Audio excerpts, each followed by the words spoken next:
Hey guys, happy Thursday again. Today is Thursday, September 13th. I want to go 17. That's Monday. It's the TED Show, episode 244. Amazing, with Suzanna Kaye, guys. Suzanna Kaye. So let us know you can hear us or see us. I'm on a different platform today. I'm using my iPhone. Hey Sharon, give us a thumbs up. Let us know you can hear us or see us. Did you know that little button in there, hey Colleen, doesn't tell you everybody who's on? You can actually hide yourself. I know. Amrit, thank you. I can always count on Amrit for giving me the thumbs up. So welcome to the show. We were trying to figure out, Colleen needs this. So I told you, a lot of people private messaged me and said they really are interested in your topic. So Sharon says hello. Hey Sharon. We were talking about who introduced us. We believe it's Sahar Irwin. Sahar was a guest on my show, and I absolutely love her to death. And she said, you've got to meet Suzanna Kaye. She's positive. She's the kind of person you want on the show. She's organized. Right then and there, I was like, ding, ding, ding. Ted needs to be as organized as possible, and I'm the furthest thing from it. So welcome. Thank you so much. I'm so happy to have you. All right, so we talked about it a little earlier. There's an origin story to everybody. Everybody's got this point. At some point, you had the trajectory, it changed, but they like to know, the audience likes to know a little bit about you. So give us a little background. Even though I posted your bio, give us a little background on you. Well, I was not by any means born organized. I was That's good to know. See, you feel better already? Yes, I was literally a hot mess. I was all over the place. I've got photos to prove it of when I was little and growing up. I did not know at the time. I also had ADHD, which never helps organization. Oh, no. Yeah. That's very challenging. I did not know that, though, until very recently, actually. But organization was something I struggled with all the time. And I did not really feel the impact until I hit about high school and college. And that's when my life sort of started to fall apart. And I thought, okay, so this is something I should probably get control of because I would like to do something with my life and not feel miserable. It was feeding my depression and my anxiety. Oh, I was a mess. Because you had other stuff going on, and we were talking about this earlier. When you have everything else going on, and then you go in and you try to, for example, organize your closet, and then you become a failure at that too. It just feeds that negativity, and then you go, I'm a failure at everything, I can't do anything. Makes you more anxious. And then it ends up being the closet looks worse than it did before you went in there. But so what was going on, and you can share what you want to share. How did you get to the point where you said, I have to organize myself. I have to figure out how to get in front of this? Because I think a lot of people out there, and that's why you have a lot of people on waving and giving hearts, is we all feel like this. Yes, and it was around that college time, slightly after that, the depression was hitting me really hard, and I realized the first step out of dealing with the depression was to gain control of my surroundings because there was like macaroni and cheese from last week on my counter. I was just, that's depressing. That it's is adding college, to but it. it is So, sad, right? yes. Then you feel bad about yourself because it's there. Yeah, I felt like I was failing at everything, so I realized I had to get control of my surroundings because once I did, it just affected everything. All of a sudden, my depression was still there, but more manageable. Right. I could deal with the root causes instead of the external causes, and my anxiety lessened, and I started to get a grip on everything. So I did a lot of studying for myself, and then later, I worked with Kyle, who was just on Kyle, 2 hours he was ago. so good. I love that you had him on 2 him. hours ago. That's I worked with him, and I had just started my organizing business because I was getting out of the corporate world, and I was on Monster.com. Do you guys remember Monster.com? I think it's Is it still around. That and do people still Indeed, do Monster.com? I think they do. Indeed is big now. Yeah, I think they do. So I was on there, and on the side of the website, there was an ad for getting organized. I said, people actually pay people to do that? Like, I've studied Isn't that this amazing? for years. It's an epiphany. And then, like, how much time would I have spent? Like, saved if I had somebody who just came in and told me. People don't like to. You have to be in a place to Yes, accept. you do. Having somebody else organize you, because like we were talking about, you think that you can do it. Yeah. You think, why can't I just organize a closet? Why can't I organize my office? You think I should. Correct. Yeah. And then you feel bad about it. You can't believe somebody could actually come in and help you with that. Yeah. So what was it? What was the catalyst to go, all right, I think I can do this business? And then you were talking about the research you did. What did you study in order to go, all right, I can do this. I want to know what I'm doing. Basically, it was something where I'd found a passion for organizing and doing it for myself. And I knew the effect that it had on other people. So as soon as I saw this, I thought, let me start with this. It was a, what's the name? Franchise. Franchise. It was a franchise that had just opened in Orlando. Thank you, Mary. It just opened in Orlando, and I thought, okay, they won't want to hire me because I have never organized anybody, but I jumped in and tried.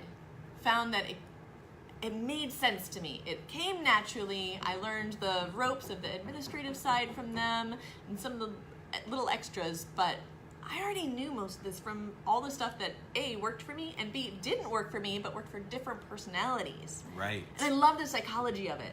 Like, I could just drink in the psychology of why different people hold on to different things, and yeah. Well, I think that people, and you're right, Colleen, not having to do it all by yourself and having somebody keep you on track definitely would be helpful, but you have to be in that spot to be willing to accept that help and then going the next step and finding somebody to do it.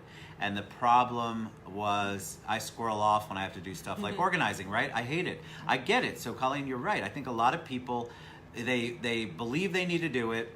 They would love to have it in order, but they want to be like the Samantha Stevens Bewitched, and they want to twitch their nose and have it all done. Yeah. Well, that's what an organizer does, but they have to learn you first, which is the psychology part Suzanna was talking about. They have to understand you a little bit, because just because she thinks this is the way it should be, she has to figure out how to present that to you and make sure that that's something you can live with. Well, not only that, but I actually have to tailor my suggestions to those personalities, right, because what works for me won't work for you. I saw Mary hopped on. Hi, Mary. I worked with Mary. What works for Mary does not work for me. So knowing the different personality types, and that's what an organizer does. They know the different personality types and the strategies for those types. Right. And then can tailor it for you. And I set up systems sometimes that I would hate. If they were in my house, I would be miserable. Correct. But that's what that person But you're able to step outside that and listen. So listening obviously is super critical, being able to understand the psychology of it. And of course, I would imagine that it has to be something that they're able to continue, because it's not like you can move in and do it every day. That's why they're knowing what they feel and how they work best is so critical to what you do. It's an educational process, because we work one-on-one with them. It's not usually, unless you are one of the Hollywood directors or something that I've been blessed to work with, then they can go off and do whatever they want, and we'll do everything for them because their maid is going to keep it in all together. I like this whole thought process right now. Right? But for the most part, we work one-on-one with people because it's an educational process. As you're going through the process with us, you don't even realize it, but you're learning different ways of thinking, and you're learning the why of how we're doing things, and you're helping mold this system as well, which is super cool to me. I love it. So I think a lot of people, I was talking about with Kyle earlier before you came on, Kyle Johnson. I think a lot of people go, all right, I'm going to get organized. I'm going to go to the Container Store. Nothing against the Container Store, right? That's going to organize me. And they buy, we talked about it. That's what it was. And you go there, you buy all the containers, and you go, oh God, now how am I supposed to put all that stuff in the container in a way that makes sense? So what's great about your job is once they've done that, you come in and go, I don't have to go buy anything now. You bought all the containers. Exactly. You bought the wrong sizes, but we'll flip this out and this out. We'll rearrange everything in other areas and make it work, because you always want to buy your containers after you've organized and sorted and purged, not before. How important is purging? I want to start talking about giving them tips, which is what. Yes. So how important is purging? Because I'm kind of a closet hoarder, a little bit. Like Stacy my wife wants to throw out everything. And I want to keep the picture that the kids had on the refrigerator from 15 years ago. Yeah. I want to keep all of that. And so there has to be a balance. I get it. I'm admitting it out loud. Not everybody can have a backyard shed that has all of that in there. But what do you do with the purging? How do you get people through that? And how do you help them identify what they can actually purge? A lot of it is identifying the reason why you're keeping these items and what's blocking you from making the decision. So half of the items we're keeping because of an emotional reason, and half of them we're keeping because of a fear of making a decision. So that I agree with unmade both of decisions those. are most of your clutter. But you figure out the why. So some people are afraid of what if. You know, what if one day I need this and I won't have it? Or what if one day they stop selling this type of green beans? So I need 20 of them. Oh yeah. in Now you're case. going into real hoarder mode. Right? But I know you have to deal with But that. we all do it to a certain degree. Sure. But some people more than others. Some people have a strong emotional attachment to things. They're afraid that they will forget the memory or dishonor the person if they let go of the item. That's where the kids' artwork comes in, and keep some kids' artwork. Like, it's not about going I still have the completely macaroni bare. stuff everybody did. Steve Placey again, Hi, twice in a Steven. row. So Good to see you. I love him. But I think, yeah, it's the emotional thing with me, me personally, and I know I need to let it go, but what it would help me is if somebody took that. I don't have a problem keeping it in storage. This is another thing. So I'm attached to that, right? So if I know it's somewhere, I feel good about it. Yes. But I would love for it to not be in my house cluttering it all up. Yes. And I'm sure that you have to deal with that all the time. It would be lovely to know I could go, if I really, which you know I never would, I really want to go to the storage unit and go look through all of that, look at the macaroni paintings or whatever they were. Great. But once it's gone, and then I've got, you were talking about that emotional attachment. Yeah. You're afraid of losing the meaning that it had, and sometimes just simply taking a picture of it. That way you still have the memory and you still can see it, but you're not holding on to the item itself, Correct. which is a huge relief. That's actually a great idea. I've resorted to scanning a few things in because scanning, I can keep it on my email forever, even though Gmail I think is going to cut me off at some point with the storage. But you're right. So I can have it. I can still go back to it and look at it. And I think for me, it's the mental of knowing it's somewhere. Yeah. And if I put it in the garbage or the trash heap or the recycling or whatever you're going to do with it, it's not somewhere anymore. Yeah. And that's hard for me. And I think for a lot of people, I talk to parents a lot, and they're like, but I don't want to get rid of it. My kid's 18 now, and I remember when they were 2 years old, and la, la, la. Look, I'm with you. I'm the worst about this. But I know it's important for me to let it go. And I'm a parent too. I keep certain things that were a little bit more important than others. The 15 years on the fridge, that's probably one of the more important than others. And that might be take a picture and keep the hard copy. But, the math assignments, the scribble drawings that they did not do anything out of the ordinary, those are the ones where you might just want to let them go or take a picture and let them go. So my kids, if you're watching this or when my kids watch this later, so we're going to work on that for Christmas because I also have this Christmas, I'm sure you deal with people with Christmas stuff, all the ornaments the kids made. Oh, yes. And so the tree, they hate it because they all want it to look beautiful. And to me, beautiful is hanging that thing they made in second grade. Right. On the tree, and they're like, that looks so ugly, Daddy. I'm like, I know, but remember when? And they're like, we don't remember when. No. Like, we were 3.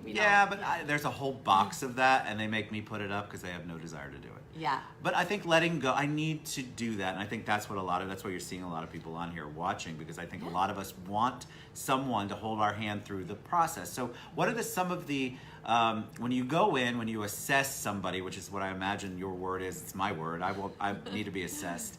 What do you do? How does that first meeting or so look? Usually, we just start right in, for the most part, believe it or not. Because if you've called, you need at least several hours of organizing. You have at least one room that you need to get done, so why are we going to come in and waste your time and then leave and then come in again? I love that. So we hop right in, we show up, we'll do a quick walkthrough, because I like to find out, for one, I kind of do forensics around the house. I look to see where things are laying. It gives me an idea of what your pathways are and your interests and what might not be, might have a homeless problem, might not have a home. Right. And I also like to find out what your life is like. So I'll ask questions about, are you paperless, or how do you pay your bills, or, what is your pathway when you come home from work? All of those types of things as we do a really quick walk through the house. So I can understand who you are a little bit. And then we dive in and I learn even more as I'm working with you. Wow, you really get the mental picture. Yes. Because you have to. Otherwise, people will not be responsive to your plan. Yeah, and like Mary said, Yeah, notes, Mary, she I says love it. Susanna's Suzanne's strength being yeah. non-judgmental. And that's my whole focus, because it's not about whether you're good or bad or should or shouldn't or any of that. The fact is, you're just trying to move forward in a direction, and I'm here to help. And it has absolutely nothing to do with who you are as a person. You're amazing. I already Right? love you usually. It doesn't matter if you yeah. have all the macaroni paintings. Yes, that you're just still means a you got a good big heart, human right? being. You got a big heart. You just you have love to your figure kids. out how to let it go we're and gonna where you're adjust. going to put Yeah. it. And then, so when you do that, have you ever run into someone, I'm curious, that you're like, oh my gosh, they really are like a true hoarder? Because I think hoarding, it's really, if you ever watch that show, I mean, I watch it and I have popcorn. It's crazy, but then I feel guilty because I might be on the verge of that at sometimes. But I think that people really do. There are some people that it's literally this obsession. It's this disease, basically. It is. And then when you go in, have you ever had one of those experiences where you're like, wow, I really need to address the hoarding? Yes. Well, I've been organizing for more than 12 years now. So I've seen every single type of situation, and I do actually have a specialization in hoarding, although I do not generally work with hoarders until there's certain criteria that need to be met. Understood. So it's very rare that I work with a hoarder, but hoarding is very different than what most people think it is. Yeah. It's not necessarily just that you kept too much stuff, it's that you have this impulse that does not allow you to let go, and that makes you physically and emotionally need to gather more. Yes. It's a part of OCD. Yes. So it needs to be treated by a psychiatrist and people who are qualified to do that before any organizing can really be done. Otherwise, it just does a lot of damage. So I love the show because it gets a lot of people scared and calling me. Right? Oh my God, Yeah. I'm a hoarder, Susanna. Right, they're all like, I'm afraid I'm going to be on the show. Like, I've been binging it and I need you. I have thought about that right? many times. But I also hate the show because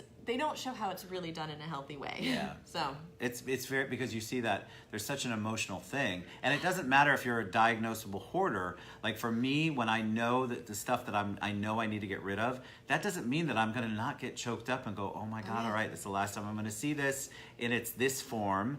The picture is a fantastic idea.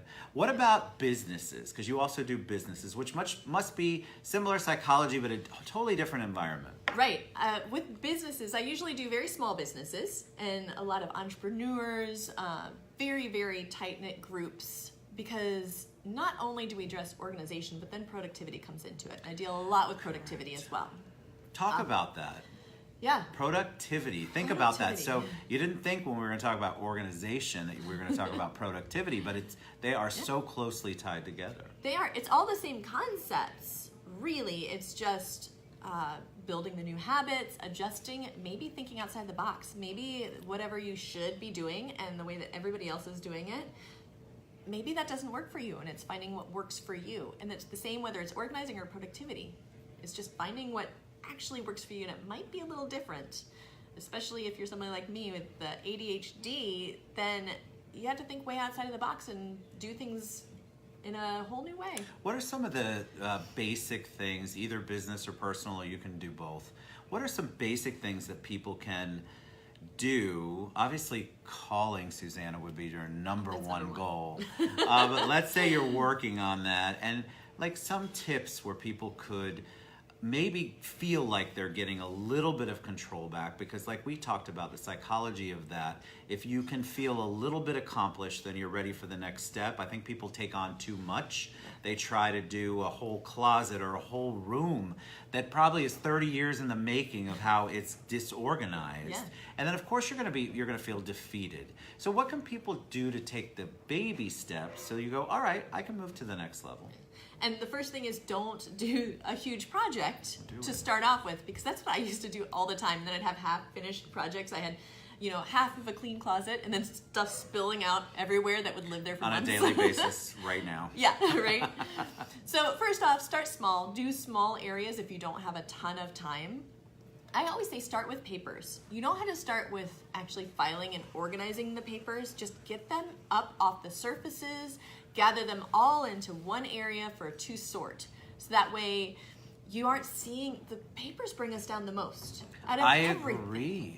They're awful. I hate papers, but they're part of our life. So get them out of your line of sight and set up a system for them to come in and be organized quickly and easily, like an action file. Talk about the line of sight really quick, and then Sharon, I'll ask that question you just asked. Because we were talking earlier about how, I think before the show, it's just a matter of you see it. Like I was recently, I can't name names, but I was somewhere and I saw the desk of an individual and there were papers piled everywhere. And that made me jittery and made me question, like, wow, what's going on in that person's world? And imagine that person. So if you walk into the room every day and you see that pile, immediate anxiety, immediate stress, and there's a whole blocking that's going on. And so I think people don't understand how important it is to just clearing that away makes a huge difference if it's not in your line of sight. Yes, it's so true. And while you might be great at managing the piles and finding what you need within the piles, the visual act of having piles around you does bring you down because now